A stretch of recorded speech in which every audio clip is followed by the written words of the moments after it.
Bonjour à tous, bienvenue dans cette nouvelle vidéo. Aujourd'hui, on se retrouve dans une vidéo un peu particulière parce qu'on va faire une FAQ sur Klaviyo. Donc, c'est des questions qui nous ont été posées ou des questions qu'on a trouvées sur des forums comme Reddit. Et on va répondre à ces questions et on va pouvoir argumenter en fonction de ce que nous on met en place et ce qu'on recommande. Mais juste avant, je me présente, je m'appelle Théo, j'ai cofondé l'agence The Modern Letter et on est une agence spécialisée sur Klaviyo. On aide les marques e-commerce dans leur stratégie CRM pour l'acquisition de nouveaux clients et la rétention de ces clients. Passez sur mon téléphone et je vais vous lire les questions qu'on a sélectionnées. Il y en aura une vingtaine. Donc, si jamais vous avez d'autres questions, n'hésitez pas à laisser en commentaire et on y répondra avec plaisir. Première question, salut, c'est quoi exactement la différence entre un panier et un paiement abandonné? Je comprends pas trop. La différence entre un panier et un paiement abandonné, tout simplement, c'est par rapport à l'étape d'achat. Quand on va sur un site e-commerce et qu'on ajoute un produit au panier, puis qu'on quitte le site e-commerce, et bien en fait, tout simplement, on est sur le flot de panier abandonné. Et quand on va jusqu'à l'étape de paiement, on commence à rentrer les informations bancaires, on est à l'étape de paiement abandonné. Donc c'est vraiment deux flots qui sont distincts et le copywriting va changer, la façon de créer les emails change également. Il faut vraiment avoir les deux flots. Souvent, on voit qu'il y a un seul flow sur les marques e-commerce,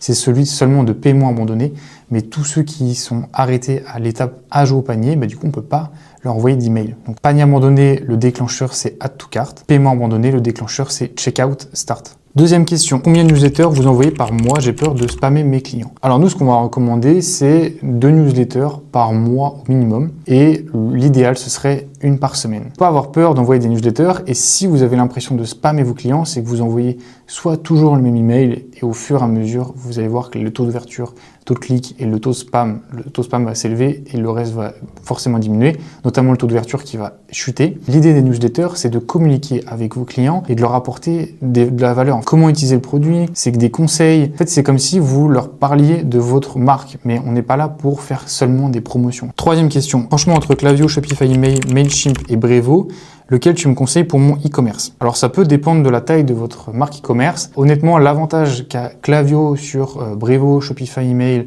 Mailchimp et autres, c'est toutes les données qui sont récoltées. Klaviyo permet vraiment de pousser l'email marketing au maximum. On peut personnaliser la quasi-totalité des emails en fonction de l'historique d'achat et des connaissances qu'on a sur le client. On a toutes les informations qui remontent, tous les produits qui sont vus, les collections qui sont vues, le produit qui a été ajouté au panier, le produit qui a été ajouté à l'étape de paiement. Et tout ça, en fait, on peut personnaliser le discours que ne permet pas la plupart des outils autres que Klaviyo. L'intégration entre Shopify et Klaviyo, c'est vraiment idéal. En plus, maintenant, il y a une intégration WhatsApp et SMS marketing. Donc vraiment, en fait, c'est tout un écosystème qui permet d'optimiser la partie CRM d'une marque e-commerce que ne permet pas, du coup, les autres outils. Question 4. Vous pensez quoi du WhatsApp marketing? Ça vaut vraiment le coup en 2025 ou c'est juste un effet de mode? Alors, le WhatsApp marketing, au final, c'est assez proche du SMS marketing qui existe depuis des années. C'est juste qu'aujourd'hui, les SMS, malheureusement, on reçoit beaucoup de spam et d'arnaques par SMS, donc on a moins confiance. Le WhatsApp marketing, ce qui est intéressant, c'est qu'on va être très proche de ses clients parce qu'on arrive directement dans un espace qui est plus privé que par email. On peut être au milieu de conversations qui sont privées comme par exemple la famille ou des amis. Il faut faire attention de ne pas envoyer trop de messages. Par contre, les résultats sont assez impressionnants. On est sur des taux d'ouverture qui sont proches des 90% et la conversion est aussi très importante. Donc moi, je conseille d'en faire. Après, attention, là, il faut vraiment ne pas en envoyer trop. Sinon, ça peut vraiment faire spam pour le coup parce qu'on va être trop dérangé en fait. Mais il y a un réel intérêt et les résultats sont clairement là. Question 5. Tous mes emails arrivent dans l'onglet promotion de Gmail. Comment je fais pour atterrir dans la boîte principale? L'espace promotion de Gmail, donc ça c'est une nouveauté depuis quelques temps. Dès qu'en fait il y a un aspect monétaire, souvent on est dans la partie promotion. Honnêtement, il n'y a pas spécialement de choses à faire. Arriver dans la boîte principale, c'est assez compliqué. Il n'y a pas spécialement de technique. Si vous ne parlez pas de prix ou d'aspect monétaire de manière générale, vous avez plus de chances d'être dans la boîte principale. Mais dès que vous êtes sur du panier abandonné, donc des emails de panier abandonné, des emails qui font de la promotion, là, vous serez dans l'espace promotion, c'est logique. Dans tous les cas, les emails en promotion sont quand même lus. C'est pas un espace qui est du spam. Question 6. J'envoie des newsletters, mais personne n'achète. Comment créer une newsletter qui convertit vraiment? Très bonne question. L'objectif de l'email marketing en général, c'est de créer une relation avec votre audience. Vous pouvez communiquer avec elle quand vous expliquez comment vous fabriquez vos produits, qui est derrière l'équipe, quelles sont les valeurs de la marque, et qu'ensuite, à l'occasion, et pas tout le temps, vous envoyez une promotion parce qu'il y a une raison, là, vous allez avoir de la conversion. Si jamais toutes les semaines, c'est promotion sur promotion, forcément, les gens vont pas acheter et ils vont plutôt se désabonner qu'autre chose. Donc, apportez de la valeur et vous aurez de la conversion, c'est certain. Question 7. Est-ce que les emails 100% texte sans design marchent mieux ou c'est une légende? Donc ça, on en voit assez rarement. Donc c'est des emails en fait où il n'y a pas de design, comme si on recevait un email personnel. Et ça marche assez bien parce que du coup, il y a l'aspect personnel pour le coup. Et surtout, la délivrabilité est très bonne parce qu'on n'a pas de contenu multimédia, photo, vidéo ou GIF. Et donc, on arrive plus souvent pour le coup dans la boîte principale. C'est un email qui fonctionne très bien. Attention de pas non plus trop en abuser. On a eu souvent des très bons retours. Les taux de clics sont plus importants, taux d'ouverture plus important également. Pour les emails notamment sur le flow de win-back, donc réactivation des anciens acheteurs qui n'ont pas acheté par exemple au cours de l'année, il y a de grandes chances que les emails du coup ils les ouvrent pas spécialement et ils peuvent, ces emails là, tomber dans les spams si jamais vous avez un design qui est poussé.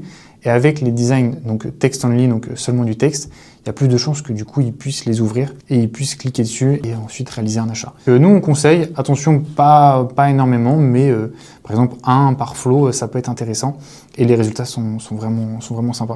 Question 8. Tu aurais des exemples d'objets d'email qui cartonnent? L'objectif, c'est que déjà, l'objet d'email, ils sont en cohérence avec l'email. Parce que même s'il y a un objet d'email où il y a un taux d'ouverture qui est très important, donc par exemple au-dessus de 60%, 60-70%, si jamais l'email n'a rien à voir, vous aurez un taux de commande qui est très faible. Ce qu'on peut recommander souvent, c'est l'utilisation de la variable first name, donc prénom. Dès qu'on utilise le prénom de la personne, ensuite ça donne envie d'ouvrir. Il faut aussi des objets où on va peut-être mettre un emoji, mais pas non plus trop d'emoji parce que ça va faire sinon trop spam. Un emoji, ça donne de la couleur, ça donne envie d'ouvrir. Honnêtement, il n'y a pas spécialement de conseils, juste A/B tester et soyez pertinent dans vos objets, et soyez aussi créatifs. Utilisez également le preview. C'est le petit texte qui arrive après l'objet. Question 9, tu utilises quelle app de fidélité? Les apps de fidélité comme ça, le plus important c'est vraiment la configuration. Prendre bien le temps de la configurer pour être sûr de pas en fait avoir des problèmes avec les emails, parce que des fois il y a des emails qui s'envoient au mauvais moment, etc. et ça devient assez rapidement le bazar. Pas spécialement de recommandations. Loyoli et Smile sont très bien. Depuis que Klaviyo a augmenté ses tarifs, je suis dans le rouge, tu as des astuces pour rester rentable. Depuis l'augmentation des prix, on voit beaucoup de marques qui perdent en rentabilité. C'est normal parce que beaucoup de marques en fait utilisaient seulement 2-3 flux, donc souvent panier abandonné, paiement abandonné et bienvenue. Elles ont accumulé une grosse base de données. Ce qu'il faut faire tout simplement, c'est envoyer des newsletters pour voir qui est toujours intéressé par le contenu de votre marque. Et si au bout de 4 ou 5 emails, ils sont plus intéressés, enfin on voit qu'ils n'ouvrent pas, ou qu'ils cliquent pas, ou qu'ils n'ont pas été sur le site internet, on peut créer un segment. S'ils n'ont pas ouvert au moins une des trois, ou ils n'ont pas été sur le site, ou ils n'ont pas fait un panier, ou ils n'ont pas acheté, en fait on va considérer qu'au bout de plusieurs newsletters, ils sont plus intéressés, et du coup on va pouvoir réduire drastiquement le forfait Klaviyo. Question 11. Je suis à 4% de conversion sur ma pop-up, c'est bien ou c'est nul? Comment je peux améliorer ça? Est-ce que c'est une pop-up qui est type roue de la fortune, et là souvent les taux de conversion sont bien plus élevés, on va être entre 8 et 12%? Est-ce que c'est une pop-up classique avec juste email, prénom, là on va être autour des 4 à 5%, ou est-ce que c'est une pop-up avec plusieurs étapes? Donc plus on a d'étapes, forcément moins on a de conversion, mais plus le discours est personnalisé. Compliqué de te répondre, mais en moyenne, viser entre 4 et 6%, ça paraît correct. Nous, c'est à peu près ce qu'on peut faire en moyenne. Sachant que, on oublie souvent, mais la pop-up, si jamais on double, on passe de 2 à 4%, on peut doubler le nombre de personnes qui arrivent dans le flow de bienvenue, et souvent le flow de bienvenue, c'est le flow le plus rentable. Donc en travaillant la pop-up avec des A/B tests, et en augmentant le taux de conversion de la pop-up, en fait on peut drastiquement faire évoluer le chiffre d'affaires généré avec Klaviyo. Question 12, c'est quoi le bon ratio entre flow et newsletter? Nous, on va viser souvent 60% du CA généré par les flows et 40% avec les newsletters. Donc après, c'est quasiment 50-50 en gros, mais il faut pas qu'il y ait 80-20 ou 90-10. Ça veut dire que là, du coup, il y a un problème, soit il n'y a pas assez de newsletters qui sont envoyés, soit il n'y a pas assez de flows qui sont en place. 13e question, j'ai une marque de bijoux, est-ce que Klaviyo est adapté pour moi? Alors, Klaviyo, c'est adapté pour tout type de marque, que ce soit du textile, du bijou, de l'outdoor, des chaussures. Honnêtement, il n'y a pas de marques qui sont mieux sur Klaviyo ou plus adaptées sur Klaviyo, tout fonctionne. Donc, moi, je pense qu'une marque de bijoux, ouais, il n'y a pas de souci, on travaille avec des marques de bijoux et ça fonctionne très bien. Question 14. Pour les flots de panier abandonnés, vous mettez quel délai entre chaque email? J'hésite entre 4 heures ou 24 heures pour le premier. Nous, ce qu'on conseille, c'est 2 heures après le panier ou le paiement. Vous voyez l'email 2 heures après, tout simplement. Question 15. Mes clients se plaignent qu'ils reçoivent trop d'emails en même temps. Comment éviter ça avec les flows et campagnes? Soit activer le Smart Sending, donc c'est une option de Klaviyo qui permet en fait de ne pas envoyer d'emails sur les 16 dernières heures si jamais la personne a déjà reçu un email. Donc ça peut être l'étape numéro 1, c'est juste une option à cocher quand vous envoyez une newsletter. Et dans vos flows, sur chaque email, vous pouvez l'activer. Si jamais vous souhaitez aller plus loin là-dedans pour éviter de entre guillemets, spammer, faire en sorte que les gens ne reçoivent pas trop d'emails, vous pouvez en fait créer un segment de personnes qui ont reçu un email sur les 4 derniers jours. Et là, du coup, vous aurez un segment qui va s'alimenter quotidiennement sur les personnes qui ont reçu un email récemment. Donc, comme ça, vous pouvez l'exclure de vos campagnes et être sûr que personne ne reçoit d'email trop rapidement. Tous mes emails finissent en spam, vous savez pourquoi, comment ça arrive et comment régler ça. Si vous avez des emails qui arrivent en spam, soit vous envoyez trop de promotions, soit vous envoyez des objets d'email qui n'ont pas de lien avec l'email et du coup les gens ouvrent et se désabonnent. Donc vous avez un taux de désabonnement qui est élevé, ou vous envoyez des emails qui sont trop lourds. Donc ça arrive aussi des emails avec par exemple des photos qui sont trop lourdes ou des vidéos qui sont trop lourdes et du coup on arrive dans le fichier spam. Nous, ce qu'on conseille, c'est contacter les personnes qui sont seulement intéressées. Donc là, on va créer un segment de personnes qui ont ouvert les emails récemment ou qui ont été sur le site ou qui ont fait un panier ou qui ont acheté pour être sûr que quand on leur envoie un email prochainement, ils vont l'ouvrir. Et petit à petit, en fait, on va élargir la base comme ça, en partant des gens qui sont très actifs à un petit peu moins actifs, voire à plus actifs. Et toutes les personnes qui sont plus actives, qui ont reçu 2, 3, 4 emails ou 5 emails, qui sont plus actifs, qui n'ouvrent pas, qui n'achètent pas, etc., faut pas hésiter à les supprimer. Je sais que des fois, certains fondateurs de marques n'arrivent pas trop à supprimer des personnes qui ont acheté il y a 1 ou 2 ans, mais malheureusement, s'ils sont plus intéressés par la marque aujourd'hui, vaut mieux les supprimer. Plus vous allez envoyer à des abonnés qui sont engagés, plus vous allez avoir un taux d'ouverture élevé, un taux de clic élevé et des commandes. Si vous envoyez seulement à des personnes qui sont plus intéressées, malheureusement, vous n'aurez pas d'ouverture et ça va nuire à votre réputation, en tout cas d'envoi d'email. Question 17. Quand je combine plusieurs listes dans Klaviyo, est-ce qu'il enlève automatiquement les doublons? Alors oui, si jamais vous envoyez par exemple à 5 listes différentes, et qu'il y a une personne qui se retrouve dans les 5 listes, un abonné dans les 5 listes, et en fait ça va le compter seulement une fois. Sinon ce serait un petit peu le bazar et pour le coup ça c'est une fonction très pratique. Question 18. Les formulaires avec plusieurs questions, ça convertit vraiment mieux ou c'est un peu plus ennuyant pour les clients? Ça convertit moins bien parce qu'il y a plusieurs étapes, mais par contre, comme je disais tout à l'heure, les données sont beaucoup plus pertinentes parce qu'on connaît mieux les personnes, du coup on peut mieux les cibler et le taux de conversion sera beaucoup plus élevé.